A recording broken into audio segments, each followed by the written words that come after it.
There is only one instance in history where a man's surgery was ordered not by a doctor, but by a political vote.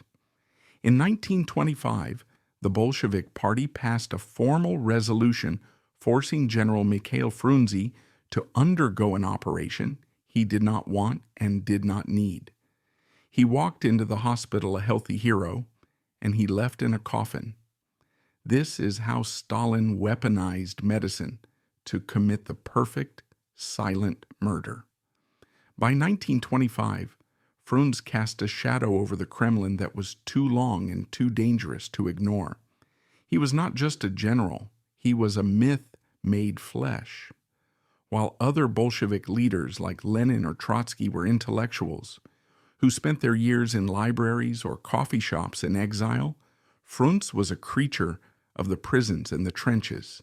He had escaped death sentences from the Tsar, broken out of Siberian exile not once but twice, and led the Red Army to impossible victories against the White Guard. He was the Napoleon of the Red Army.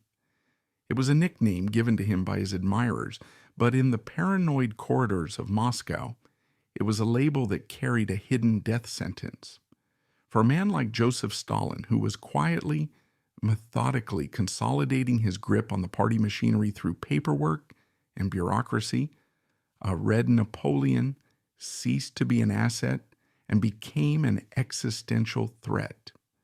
The year 1925 was a fragile time. Vladimir Lenin was dead, and the power vacuum he left behind was being fought over by vicious, ambitious men. On one side stood the intellectuals, the talkers, the writers. On the other stood the pragmatists, the bureaucrats, the men of the machine. And then there was Frunze. He stood apart because he controlled something far more dangerous than the bureaucracy. He controlled the absolute loyalty of the armed forces. The soldiers loved him. This is a crucial detail that would seal his fate.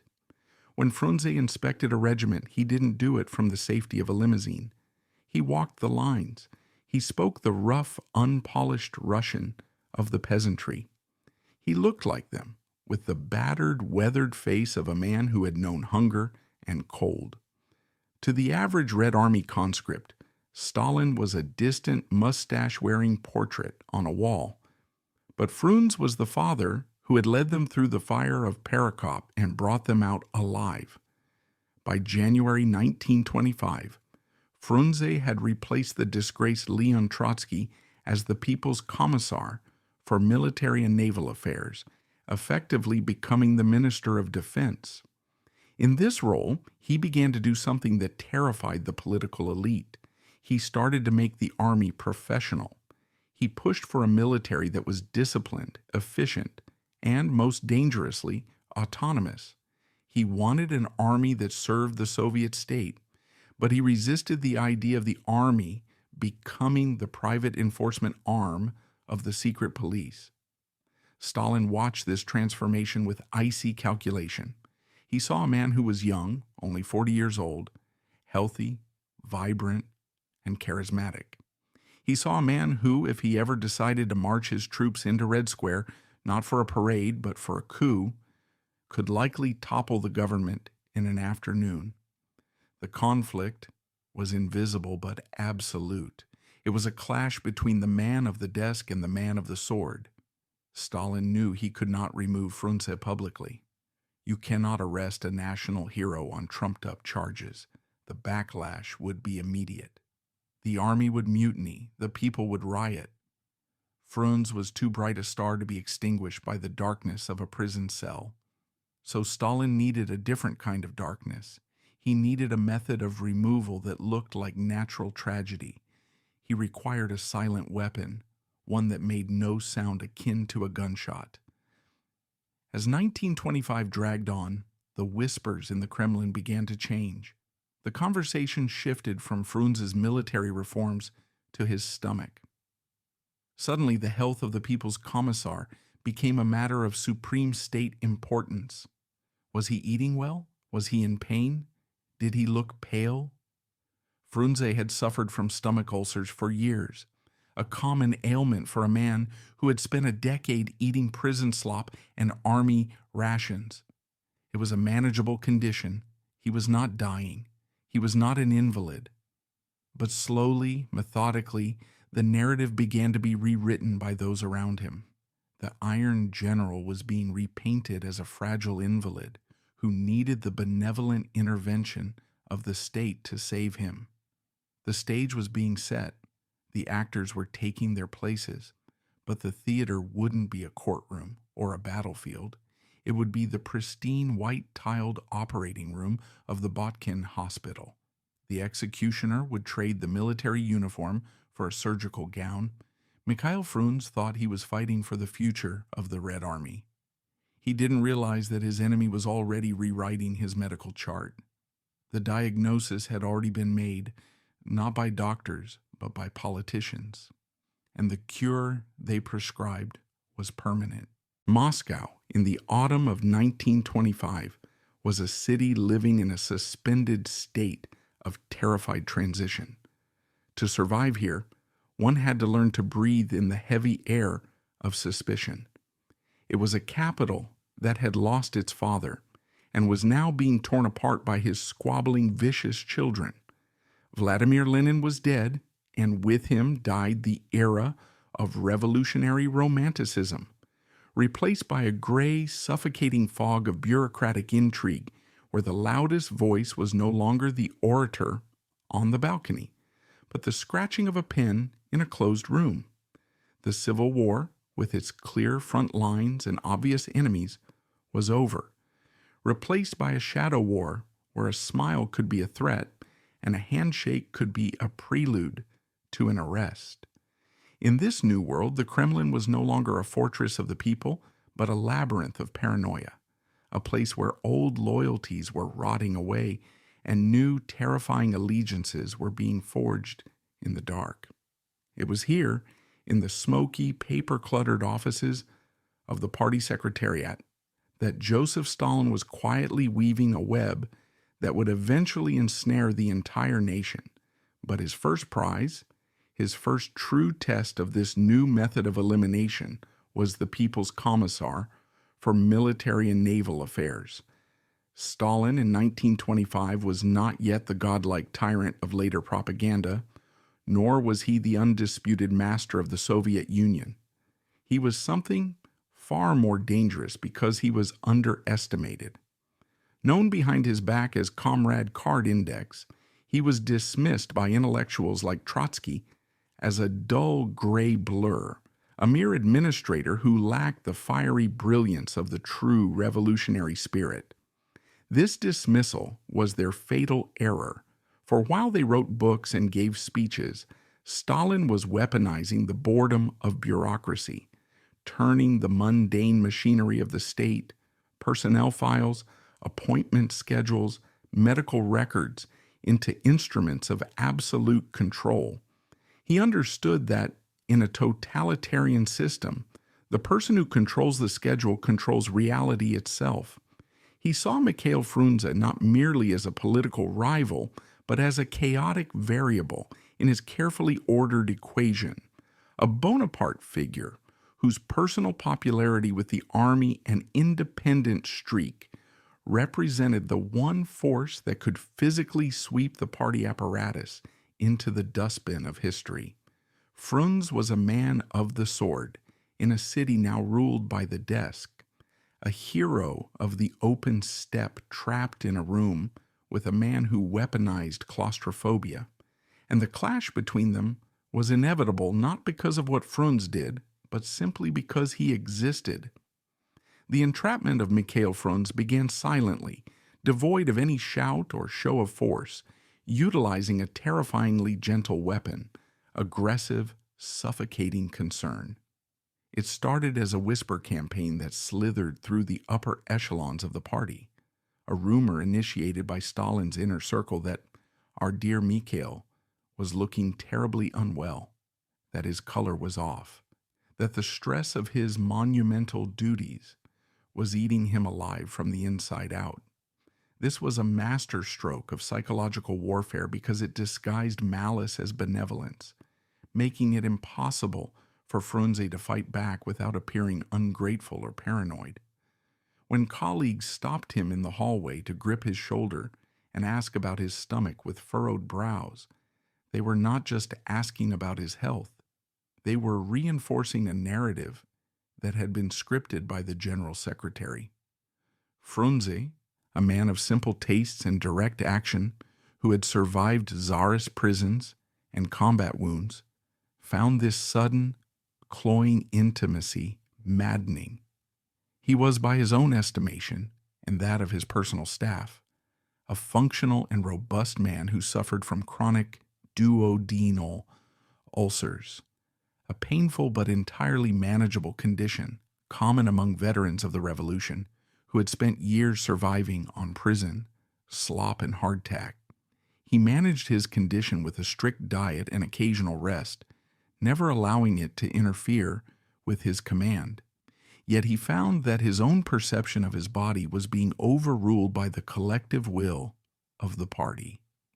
As the weeks dragged on, the web tightened, and the medical concern transformed from a private topic into a matter of state security.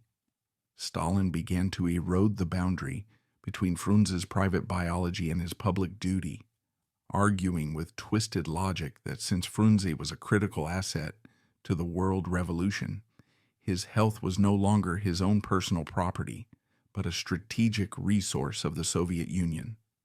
This was the moment the trap snapped shut. By framing Frunze's reluctance to seek radical treatment as a form of political negligence, Stalin cornered him. To refuse medical attention was no longer just a personal choice. It was an act of indiscipline, a sabotage of the party's best interests.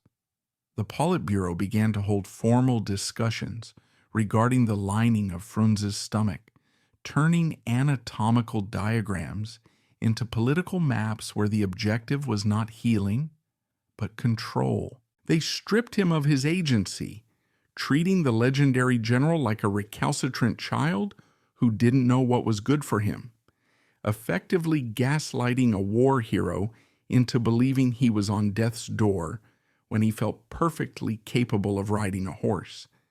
Into this orchestrated panic stepped the doctors, who were no longer the independent healers of the pre-revolutionary era, but were fast becoming functionaries of the state, men whose diagnoses were subtly calibrated to align with the political winds blowing from the Kremlin.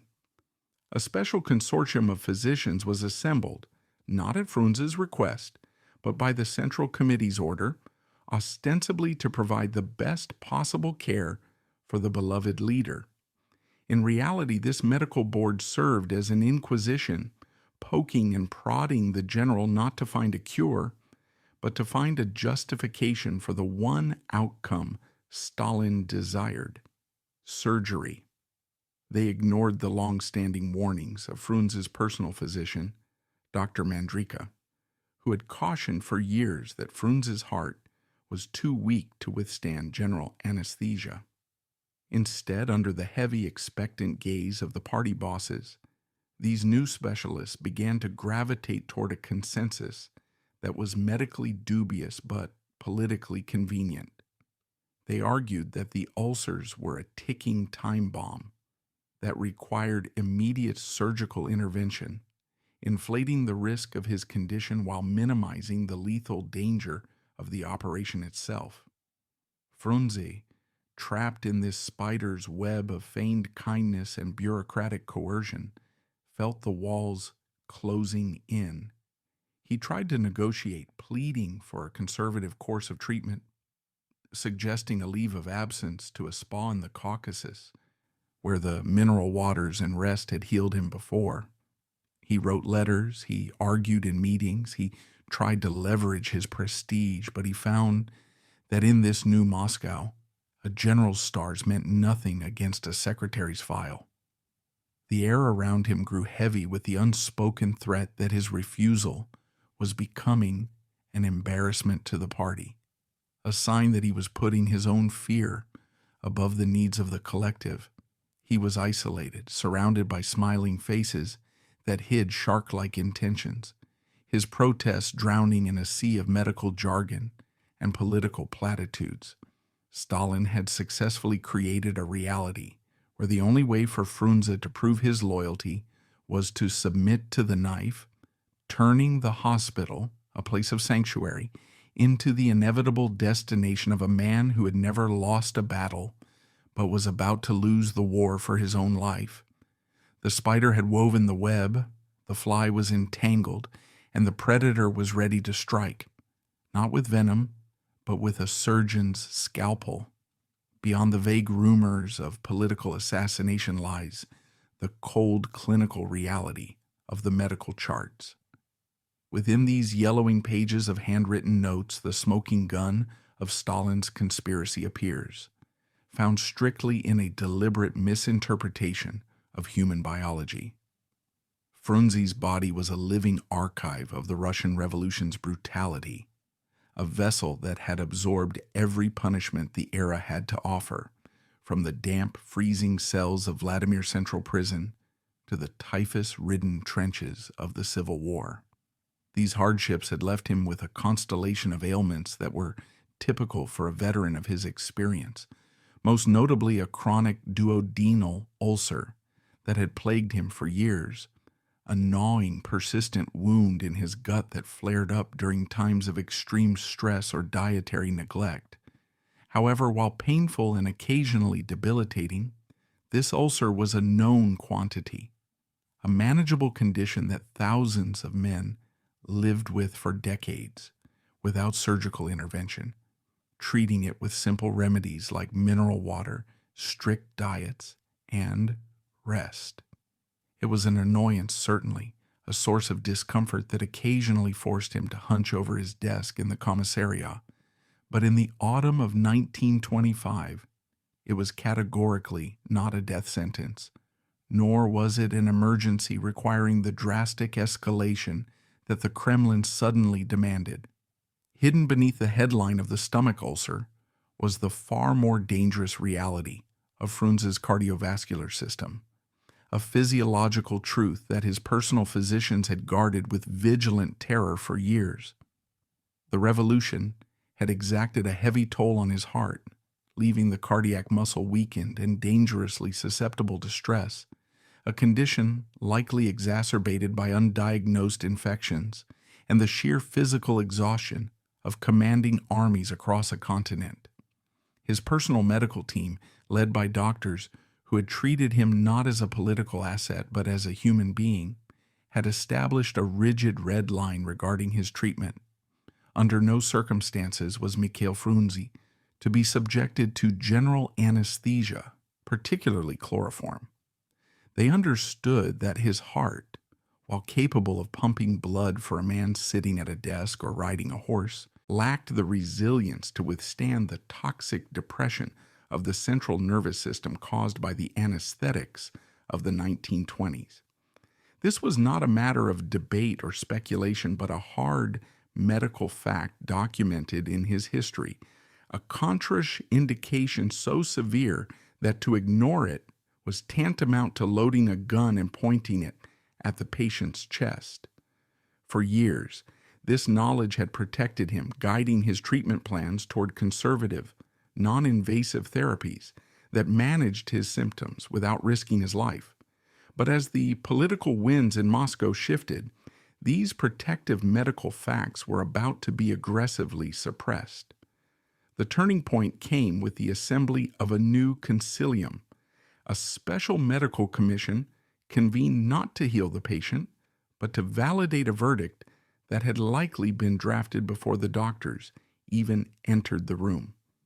This group included prestigious names like Dr. Rozanov and Dr. Martinov, men of high standing in the Soviet medical community who found themselves caught in the gravitational pull of the politburo's desires, forced to weigh their clinical judgment against the unspoken but palpable threat of state retribution.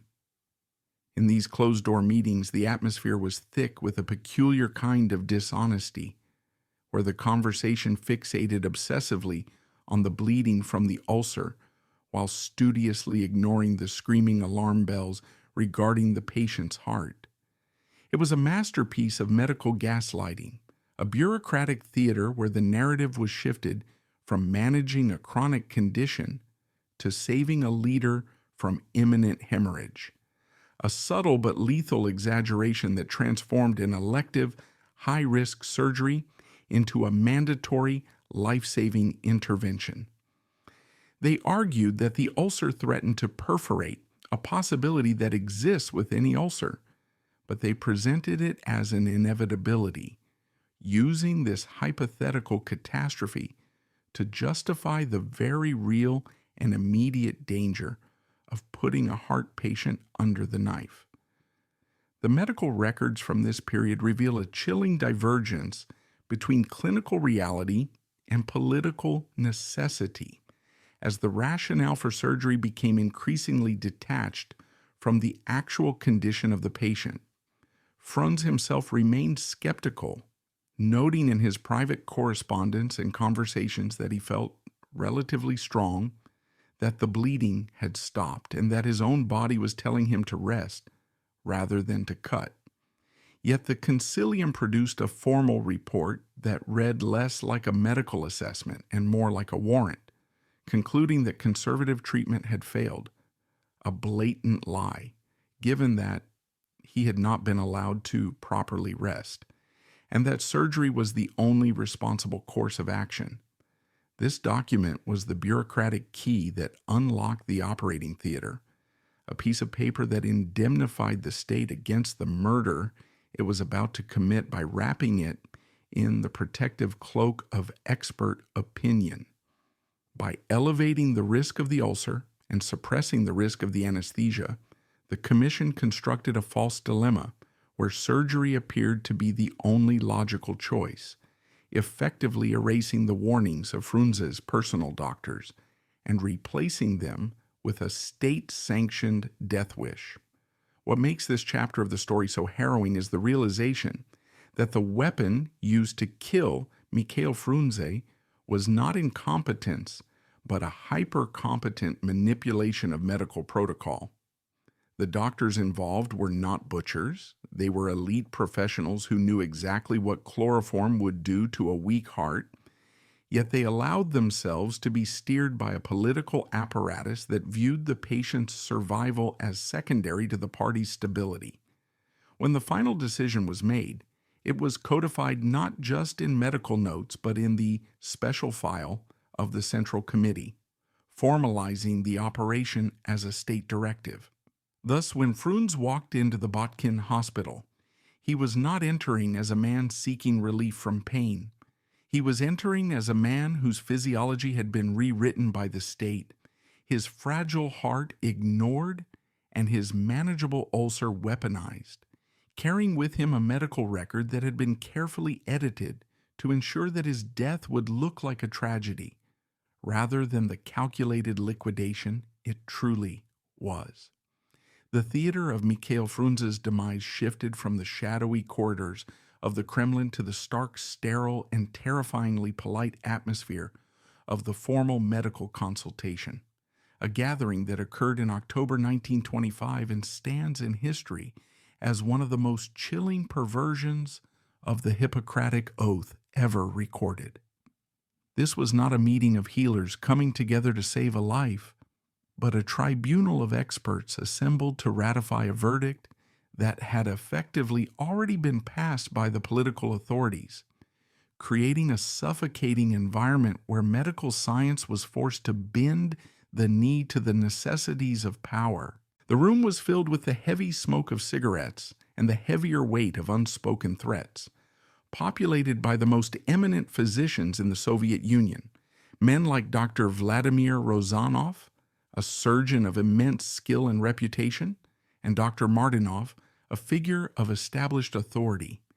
Yet despite their credentials, they sat not as independent arbiters of health, but as actors in a tragedy directed by the Central Committee.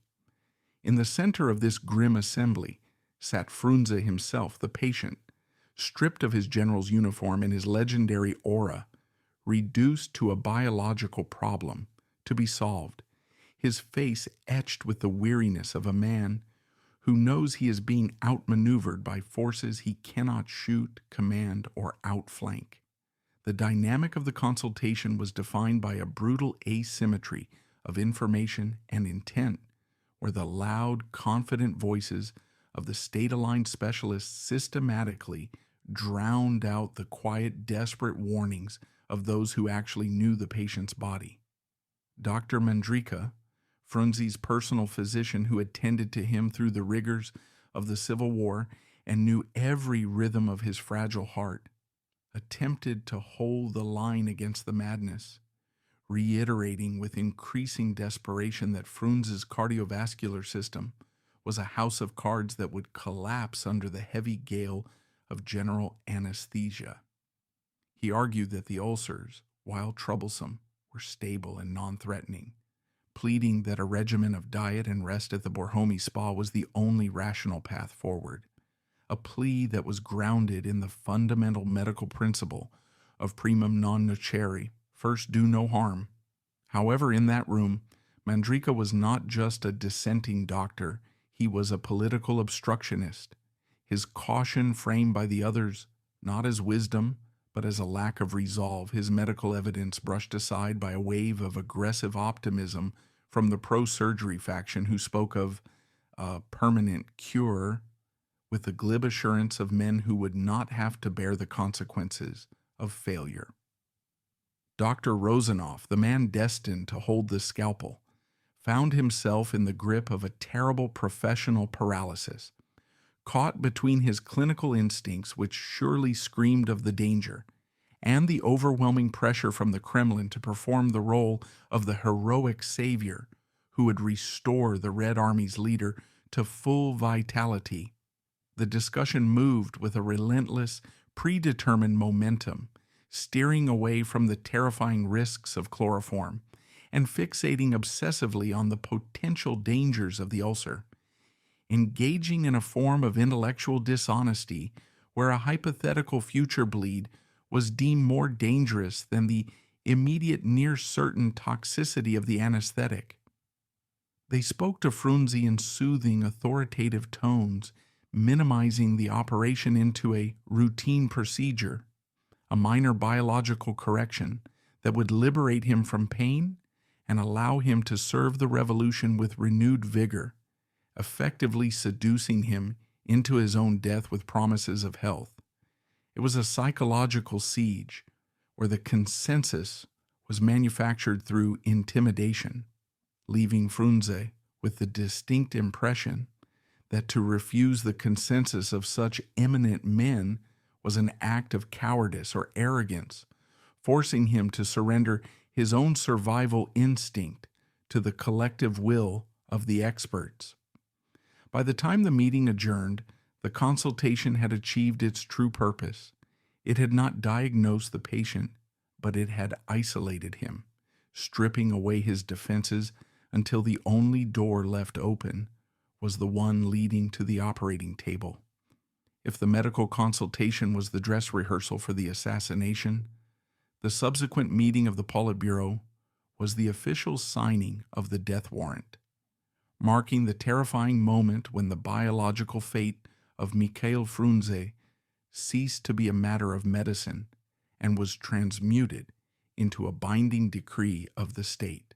It is a defining feature of the Soviet bureaucratic machine that even a murder required a paper trail, a stamp of approval, and a majority vote, ensuring that the blood was shared by all hands and that no single individual could be held solely responsible for the outcome. The Central Committee of the Communist Party, the highest and most powerful body in the land, convened to discuss the question of Comrade Frunze's health, a surreal and macabre agenda item that treated the internal organs of a human being as if they were steel production quotas or grain harvest targets to be managed by committee consensus. In these secret chambers, far removed from the smell of antiseptic and the beep of monitors, men who had never held a scalpel and knew nothing of anatomy debated the necessity of abdominal surgery, their arguments driven not by pathology, but by raw power dynamics. Stalin's faction pushed hard for the radical solution, framing their insistence as a benevolent concern for a beloved comrade, arguing with a chilling bureaucratic logic that the party could not afford to have its military leader incapacitated by chronic illness. This argument contained a hidden, poisonous barb. It implied that Frunze's body did not belong to him, but to the revolution, and that his refusal to undergo surgery was a selfish hoarding of a state asset. The result of this meeting was a document of profound historical horror, a formal politburo resolution explicitly ordering Mikhail Frunze to undergo the operation. This was the crossing of the Rubicon, the moment when the advice of the doctors was calcified into an unchallengeable command from the party, transforming the operating table into a post of duty that a loyal Bolshevik could not abandon. The resolution was couched in the language of high-minded care, stating that immediate action was required to ensure his long-term utility to the state. But in reality, it was a trap that stripped him of the right to consent. To say no to the surgery was now legally and morally equivalent to saying no to the Central Committee, a heresy that a man of Frunze's deep ideological discipline could not fathom. He was being crushed by the very machine he had helped to build, his loyalty weaponized against his survival instinct. When the order was delivered to him, the transformation was complete. He was no longer a patient with options, but a soldier with orders, and the Botkin Hospital was his new front line. The sheer banality of the process, the typing of the minutes, the stamping of the seal, the filing of the resolution, belied the savage reality that the state was effectively legalizing a hit. There was no room left for negotiation, no space for a second opinion, and no exit door. The combined weight of the medical establishment's forced consensus and the party's iron decree had sealed every crack in the trap. Frunze, a man who had commanded hundreds of thousands of troops and reshaped the map of Eastern Europe, was now reduced to a helpless object of the state's will, holding a piece of paper that commanded him to lie down and let them stop his heart, all in the name of his own well-being. In the final, haunting days before the operation, as the machinery of the state locked into place around him, Mikhail Frunze retreated into a profound and melancholic isolation, seeing with terrifying clarity the grim reality that lay behind the mask of official concern. He was not a fool. He was a veteran of the underground and the battlefield, a man with sharpened instincts for danger, who could smell the scent of doom in the overly insistent smiles of his colleagues and the hurried, averted gazes of the doctors. It was in this state of lucid resignation that he wrote a final letter to his wife Sophia, a document that stands today as the heartbreaking testimony of a man who realizes he is being marched to the gallows, but is powerless to break rank. The letter is devoid of the fiery revolutionary rhetoric that defined his public speeches. Instead, it is quiet, intimate, and suffused with the heavy fatalistic dread of a soldier who has been ordered on a suicide mission. "I'm currently feeling absolutely healthy," he wrote, a simple, devastating sentence that completely unravels the official lie of his grave illness and exposes the absurdity of the forced operation.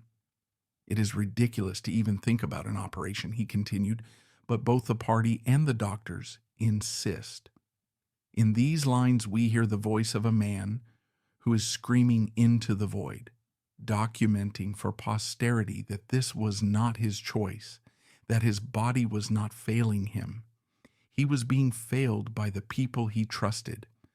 There is a profound sense of entrapment in his words, a recognition that he is caught in a current too strong to swim against, and that his duty as a disciplined Bolshevik requires him to suppress his own survival instinct in favor of obedience. He writes not with hope for a cure, but with the somber tone of a man drafting his last will and testament, expressing deep anxiety about the outcome while trying to shield his wife from the full extent of his terror. This letter is the emotional core of the tragedy, revealing the human cost of Stalin's political maneuvering. It strips away the layers of medical jargon and bureaucratic euphemism to reveal the naked coercion at the heart of the event. Frunze went to the hospital not because he was sick, but because he was ordered to be sick. He walked into the Botkin not to be healed, but to comply. As he packed his bags for the hospital, telling friends with a grim fatalistic smile that he was going to be cut, he was displaying the stoic courage of a martyr who refuses to give his enemies the satisfaction of seeing him tremble. He knew, perhaps better than anyone, that the cure awaiting him was fatal, yet he played his part to the end. A loyal soldier of the revolution walking with open eyes into the trap that had been set by his own comrades, leaving behind only these few handwritten lines to tell the truth of his final silent betrayal. The final act of Mikhail Frunze's life began not on a battlefield where he could control his fate, but at the heavy wooden doors of the Botkin Hospital, a sprawling medical complex in Moscow that would serve as the stage for the most audacious political assassination of the 20th century. It was October 31st, 1925, a day wrapped in the gray, biting chill of a Russian autumn, when the People's Commissar for Military Affairs surrendered his command and checked himself into room 12. The atmosphere inside the hospital was not one of healing or sanctuary, but of suffocating tension, vibrating with the silent, terrified knowledge that this was no ordinary patient and this would be no ordinary procedure. The staff moved with the stiff, mechanical efficiency of people walking on eggshells, avoiding eye contact, their whispers dying away whenever a supervisor approached, fully aware that the eyes of the Kremlin were burning into the back of their necks. The hospital had been effectively militarized for the occasion. While there were no tanks at the gates, the presence of the OGPU, the secret police, was felt in every shadow, transforming the sterile corridors into a holding cell where the walls were white, but the intent was dark. When Frunze entered his room, he underwent a ritual of stripping that was symbolic of his total loss of power. He removed the heavy military greatcoat, the tunic with its red tabs of authority, and the boots that had marched across the Crimea, trading the armor of the red Napoleon for the flimsy, vulnerable cotton of a hospital gown. In this moment, he ceased to be the man who commanded the Red Army and became merely a body, a slab of meat waiting for the butcher, shivering slightly, not just from the drafty window, but from the primal fear of a trapped animal. He was visited by his wife, Sophia, and his children. A final heartbreaking tableau of domestic normalcy played out against the backdrop of impending doom, where every reassuring word spoken was a lie that neither the speaker nor the listener truly believed.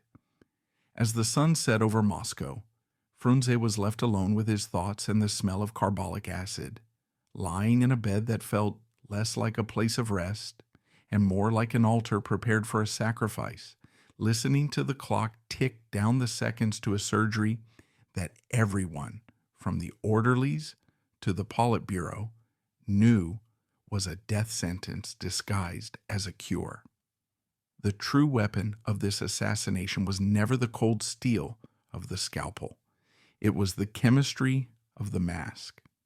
The anesthetic selected for the operation was chloroform, a sweet-smelling heavy liquid that had revolutionized surgery in the 19th century, but was, by 1925, already widely known to carry terrifying risks for patients with cardiac instability. Chloroform is a potent depressant, of the central nervous system, but more critically, it is a cardiotoxin that sensitizes the heart muscle to catecholamines, adrenaline. This creates a chaotic electrical environment within the chest where the heart, flooded with the body's natural stress hormones, becomes dangerously prone to fatal arrhythmias. This phenomenon was not an obscure medical secret. It was a fundamental danger documented in the textbooks of the era, and explicit warnings existed against using chloroform on patients with compromised cardiovascular systems. Frunze's heart was not merely weak, it was a ticking time bomb of exhaustion and previous damage, a physiological fact that had been shouted from the rooftops by his personal physicians for years, but was now being studiously ignored by the surgical team. By choosing chloroform over safer, readily available alternatives like ether, which was far less toxic to the cardiovascular system, the doctors were not merely making a questionable clinical choice, they were effectively loading the gun. The administration of the anesthesia was the pivotal moment where medical negligence crossed the invisible line into criminal intent. As Frunze was wheeled into the operating theater, the mask was placed over his face and the sweet, cloying vapor began to fill his lungs, dragging him down into the dark waters of unconsciousness. However, the induction was not smooth. Historical accounts and subsequent analysis suggest that Frunze struggled, his body fighting the poison, his heart racing in panic, a surge of adrenaline that, when mixed with chloroform, creates a lethal cocktail for the myocardium. The anesthesiologist, operating under the intense, suffocating scrutiny of the gathered luminaries and political watchers, did not pull back to stabilize the patient, but instead increased the dosage, pouring more of the toxic liquid onto the gauze. This flooded the patient's system with a quantity that far exceeded the safety margins for a healthy man, let alone a cardiac invalid. This overdose was the invisible bullet Stalin needed, a method of death that could be plausibly blamed on a rare reaction or a weak constitution, concealing the fact that the heart failed because it was chemically assaulted. In the hands of the state, the anesthesia machine became the perfect murder weapon, leaving no entry wound, no bruise, and no fingerprint, only a silent chemical stoppage of life that looked to the untrained eye like a tragic and unavoidable accident. The surgery itself was a grotesque pantomime of medical care, a 30-minute descent into chaos where the motions of healing were performed over a dying body with terrifying precision. Dr. Vladimir Rozanov, a surgeon of immense skill whose hands had saved countless lives, made the incision into the abdomen to repair the duodenal ulcer, a procedure that he could likely perform in his sleep. Yet the atmosphere in the room was brittle with panic. As the cold steel cut through the skin and the abdominal cavity was exposed, the true horror was unfolding not in the stomach but in the chest, where the invisible damage of the chloroform was taking its toll. Frunze's pulse, already erratic from the rough induction of the anesthesia, began to flutter and fade, the heavy dose of the drug acting like a lead weight on his heart muscle, suppressing its ability to contract and circulate oxygenated blood. The monitors of the time were primitive, fingers on a wrist, a stethoscope on a chest, but the silence that fell over the rhythm of his life was deafeningly loud to everyone in the room, a rhythmic gap that signaled the approach of the end. The operation proceeded with a surreal and sickening disconnect between the surgeon's hands and the patient's reality. While Rozanov was efficiently suturing the ulcer, effectively curing the stomach ailment that had been the pretext for this entire charade, the patient was slipping away on the table. It was a macabre success. The operation was technically perfect, but the patient was legally dead. As the minutes ticked by, the signs of cardiac collapse became undeniable. the blood in the surgical field turning dark and sluggish from lack of oxygen, the breathing becoming shallow and ragged. Yet the procedure continued to its grim conclusion, driven by a momentum that seemed to come from outside the room, from the political will that demanded a completed surgery regardless of the cost.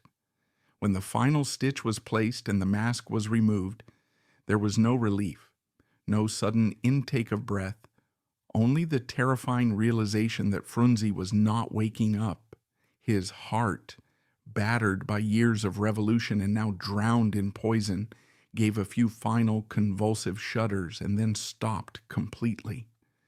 The operating theater, designed to be a place of salvation, had become a tomb, and as the doctors stood over the cooling body of the Red Napoleon, they knew they had fulfilled their dual mandate.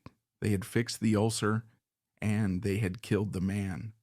The silence that followed was not the quiet of peace, but the heavy, suffocating silence of complicity, broken only by the scratching of a pen recording the time of death, a time that had been decided weeks ago in the Kremlin. The moment the heart stopped beating in room 12 of the Botkin Hospital, the machinery of the Soviet state shifted gears from assassination to canonization, launching one of the most cynical and effective propaganda campaigns in the history of the 20th century. The body of Mikhail Frunze was not yet cold when the official narrative began to be typed out in the offices of Pravda, constructing a story that framed his death not as a calculated medical homicide, but as a tragic, unpredictable accident of fate that had robbed the proletariat of its greatest defender. The medical bulletin released to the public was a masterpiece of obfuscation, filled with dense, impenetrable jargon about cardiac paralysis and post-operative shock, designed to confuse the average citizen and shield the doctors and their political masters from any accusation of negligence. It was a lie printed in black and white, distributed to millions, turning a room filled with chloroform vapor into a shrine of inevitable tragedy.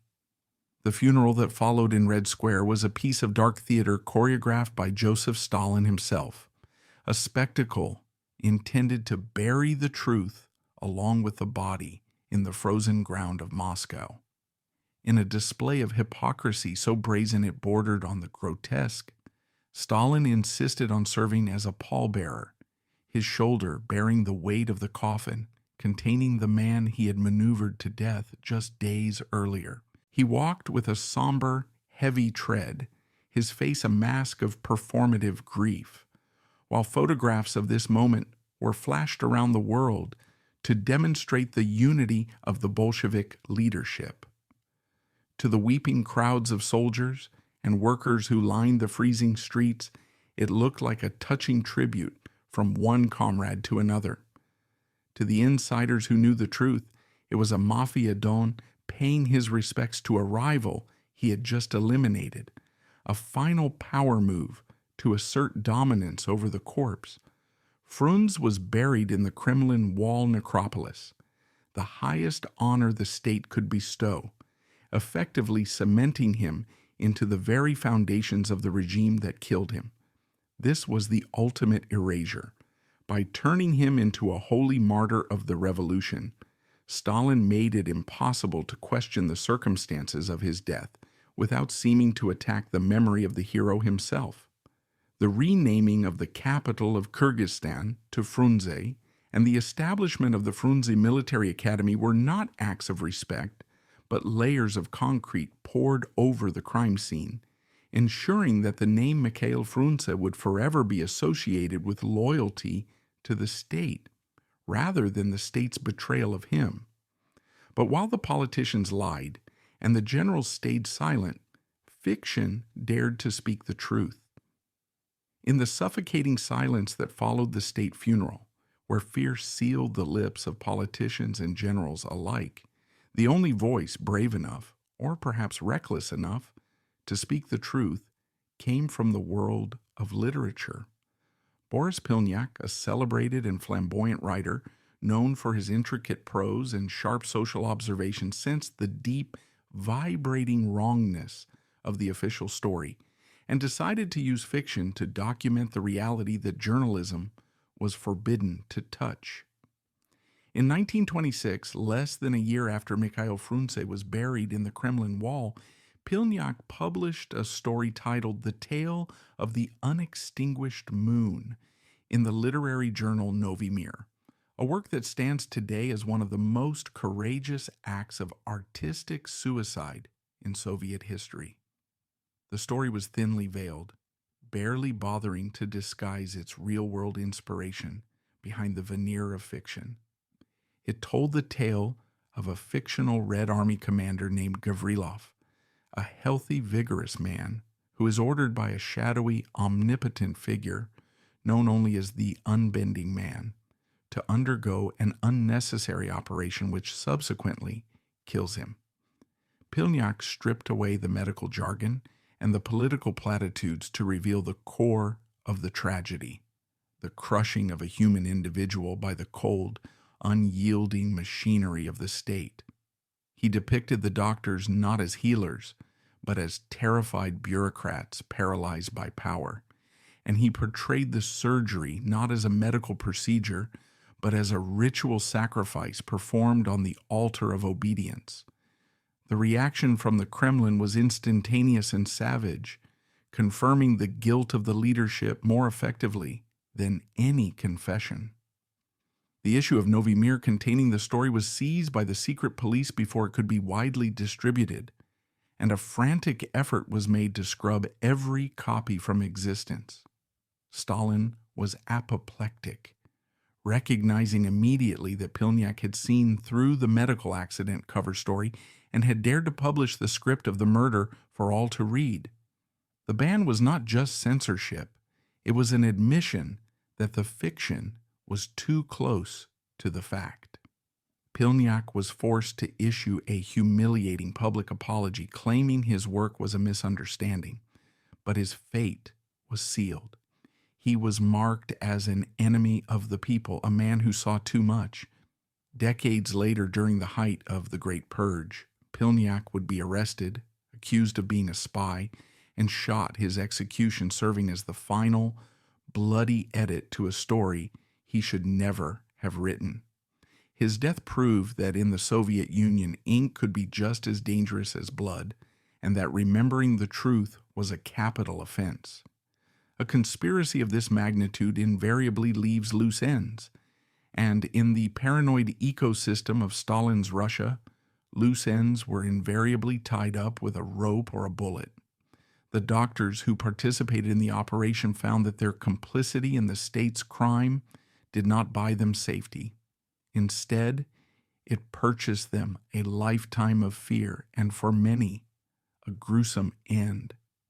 Dr. Vladimir Rozanov, the surgeon whose hands had held the scalpel, lived the rest of his life under a cloud of unspoken suspicion, a man haunted by the knowledge that his medical skill had been weaponized against a national hero. While he was not immediately liquidated, perhaps because his silence was deemed more useful than his death in the short term, or perhaps to maintain the facade of normalcy, the stigma of the Frunze operation hung over the entire medical team like a curse. They walked the streets of Moscow knowing that they were the keepers of a secret that could destroy the government, a realization that transformed their existence into a waking nightmare, where every knock at the door sounded like an execution squad. As the years ground on, and Stalin's paranoia deepened into the madness of the 1930s, the circle of those who knew the truth about 1925 began to shrink methodically. The medical staff at the Botkin Hospital, the orderlies who wheeled the gurney, and the nurses who administered the chloroform all learned the survival skill of absolute amnesia, understanding that to remember that day was to invite destruction. The medical records themselves were sanitized, key documents disappearing into the cavernous archives of the NKVD, creating a historical void where the evidence of the overdose should have been. This was the purge of the witnesses, a slow-motion erasure that ensured the only version of history that survived was the one approved by the Politburo. This enforced silence had a devastating effect on the Soviet medical community, teaching a generation of doctors that their primary duty was not to the patient, but to the party. It established a terrifying precedent where medical diagnosis became a political act, and where the life of a patient was secondary to the needs of the state security apparatus. The Botkin Hospital, once a place of healing, became a symbol of this corruption, a place where the Hippocratic Oath had been quietly strangled in a private room.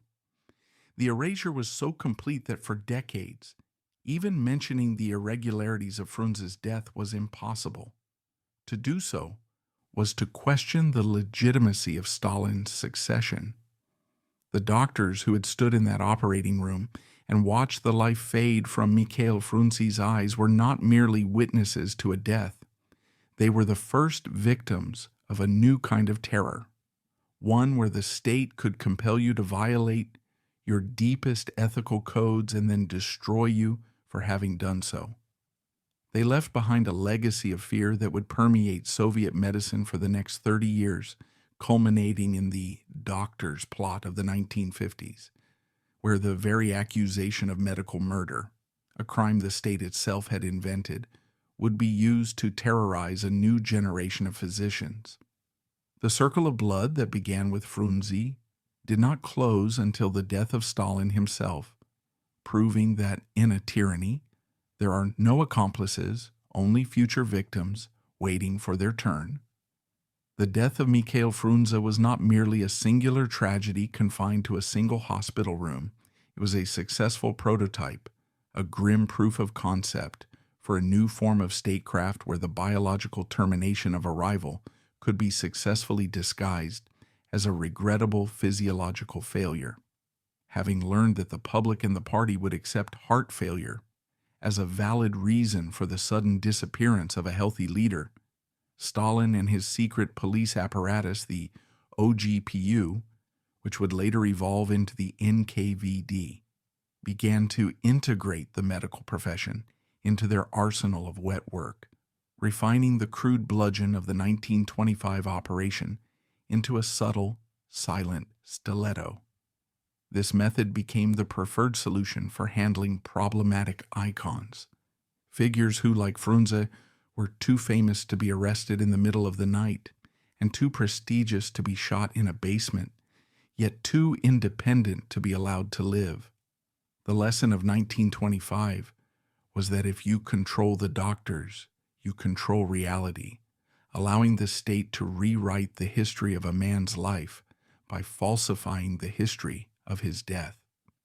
In the 1930s, this dark logic was applied to the beloved writer Maxim Gorky, the literary conscience of the revolution, whose death followed a script that was terrifyingly similar to Frunze's.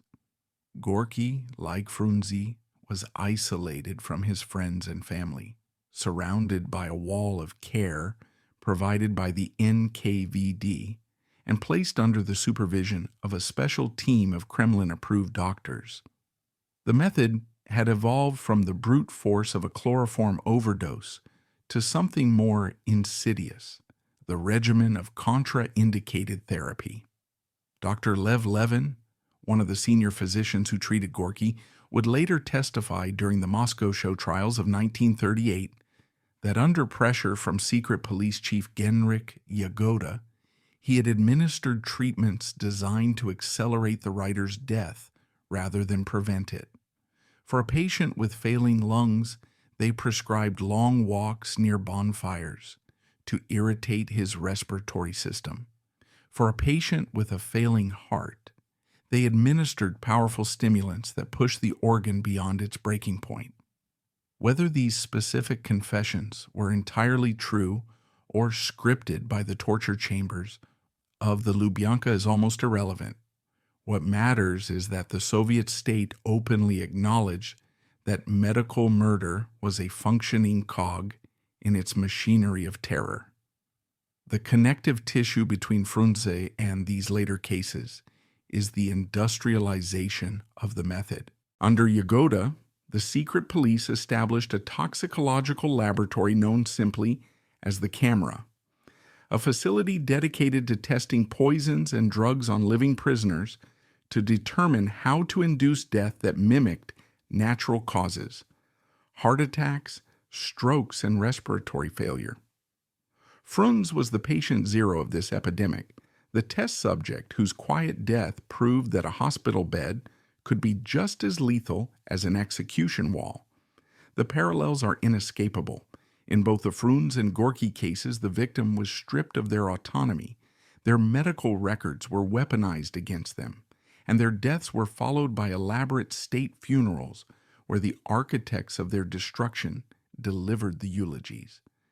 By the late 1930s, the Frunze solution had become a standard operating procedure for the Stalinist regime, a tool used to eliminate Valerian Kuybyshev, Vyacheslav Menjinsky, and potentially dozens of others whose medical charts concealed the fingerprints of the state.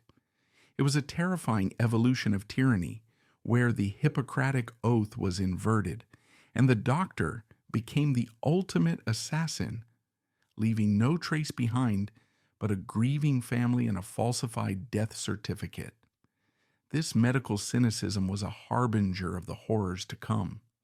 The same state machinery that clinically justified the death of one man in a sterile hospital room would, just 7 years later, clinically justify the starvation of millions in Ukraine during the Holodomor. Frunze's death proved that once a regime decides biology is subservient to politics, no life is sacred, whether it is a famous general on an operating table or an entire nation waiting for bread. History has a dark sense of irony, and nowhere is this more evident than in the final delirious days of Joseph Stalin's life, when the weapon he had forged in 1925 returned to haunt him in the form of the doctor's plot. By the early 1950s, the dictator's paranoia had metastasized into a consuming madness, and he became convinced that the very medical apparatus he had corrupted to destroy Mikhail Frunze was now turning its scalpel against him. In a terrifying reversal of the narrative he had scripted decades earlier, Stalin accused a group of prominent doctors, many of them Jewish, of being killers in white coats, agents of Western intelligence who were systematically murdering Soviet leaders by misdiagnosing their illnesses and administering lethal treatments. He claimed they had murdered his close ally, Andrei Zhdanov, by intentionally hiding evidence of a massive heart attack, a precise mirror image of how he had likely ordered Frunze's heart to be stopped 28 years prior. This was psychological projection on a grand and terrifying scale. The man who had invented the concept of the medical murder was now paralyzed by the fear that he would become its next victim, seeing assassins in every stethoscope and poison in every pill bottle. He knew better than anyone that a doctor could kill without leaving a trace, because he was the one who had taught them how to do it. The consequences of this final purge were catastrophic, creating an atmosphere of hysteria that paralyzed the Soviet healthcare system.